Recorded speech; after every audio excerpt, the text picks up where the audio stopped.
उनमें कितने विद्यार्थी पुरुलिया के हैं और कितने विद्यार्थी पुरुलिया के बाहर अन्य जिलों के हैं। यदि आपने पुरुलिया के लिए, इन क्षेत्रों के लिए कार्य किया है तो आप फौरन औचक निरीक्षण करने की जरूरत है कि यहाँ के अभ्यर्थियों को, यहाँ के स्टूडेंट्स को आपने कितना नामांकन करवाया है और बाकी का कितना हुआ है।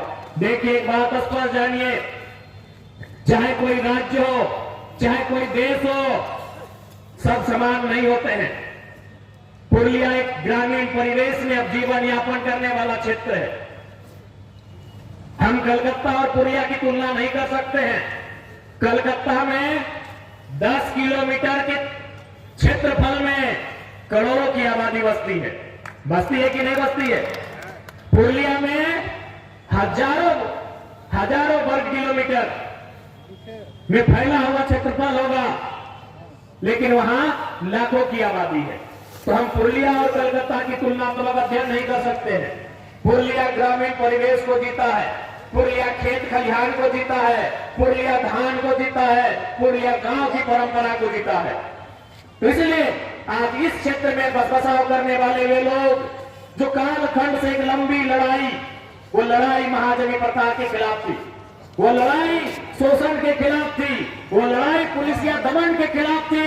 जिस लड़ाई को यहाँ के लोगों ने लड़ा था, उस लड़ाई का परिणाम तो इन्हें नहीं मिला, लेकिन इन्होंने संतोष किया बंगाल का हिस्सा बनकर।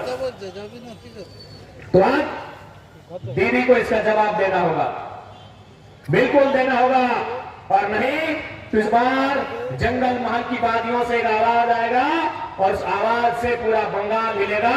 इस बात को भी ध्यान रखने की आवश्यकता है। आज चाहे राज्य की सरकार हो या केंद्र की सरकार हो, केवल अपने पूंजीपति मित्रों का उन्होंने घर चलाने का काम किया है। आज दीदी बोले, मोदी के बोले कि अपनी पूंजीपति मानो लोग पॉलिटिकल पार्टी वोटे, अपना सोंगी पूंजीपति वोटे, लेकिन अपनी सुबाई जाने यही बंगाल धोती शारदा चीट फंड घोटाला हुआ है, उसका जांच भी करवाने की आवश्यकता होनी चाहिए। नारद स्टिंग ऑपरेशन भी हुआ है इसी बंगाल की धरती में। आज दीदी ठहाका मार के कहती हैं कि हम भारतीय जनता पार्टी को अपने बंगाल में देखना पसंद नहीं करते हैं, लेकिन जब नारद स्टिंग ऑपरेशन होता है तो उसमें तृणमूल कांग्रेस और भाजपा के कई बड़े नेता पाए जाते हैं और उन फाइलों को बंद कर दिया जाता है। तब चोर चोर मसेरे भाई बन जाते हैं। किससे छुपा है? जिस प्रकार देश में सहारा का स्कैम सामने आता है, गरीब लोगों ने अपने पसीने से कमाई हुई, अपने पसीने से पाई कमाकर सहारा में पैसा जमा किया था। आज जो स्थिति सहारा का हुआ है, वही बंगाल में शारदा घोटाला के नाम से भी जाना जाता है, जिसमें कम लागत लगाकर ऊंची ब्याज और ऊंची प्रॉफिट की लाभ देकर जो गरीब जनता का, भोली भाली जनता का पैसा कलेक्ट किया गया। और आज उन कंपनियों का क्या हुआ? आज उन पे कार्रवाई का क्या हुआ? आज जिन लोगों ने निवेश किया था, वो निवेश करने वाले लोग आज आत्महत्या करने लगे हैं, उनकी पीड़ा का क्या हुआ? ये सवाल तो वाजिब है और ये सवाल पूछना बनता है। क्या भूल गए बंगाल वासियों? शारदा चीट फंड घोटाला भूल गए क्या? इसमें कसूर आपका नहीं है।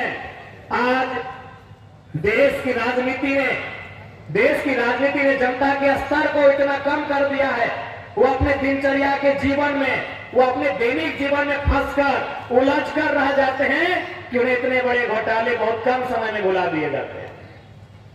आज उनके पास समय कहां रहा कि इन विषयों पे वे बात कर पाए, इन विषयों को याद कर पाए? उनके पास समय कहां है? आज दैनिक जीवन में इतने मशगूल हो गए हैं जनता, अब करे भी तो क्या करें? ये साधु संत सन्यासी है नहीं, घर परिवार चलाने वाले लोग हैं, परिवार है, बच्चे हैं, उनके लिए जीना पड़ता है, उनके लिए करना पड़ता है, इसलिए घोटालों को भी भूल जाते हैं। लेकिन याद रखिएगा, समय के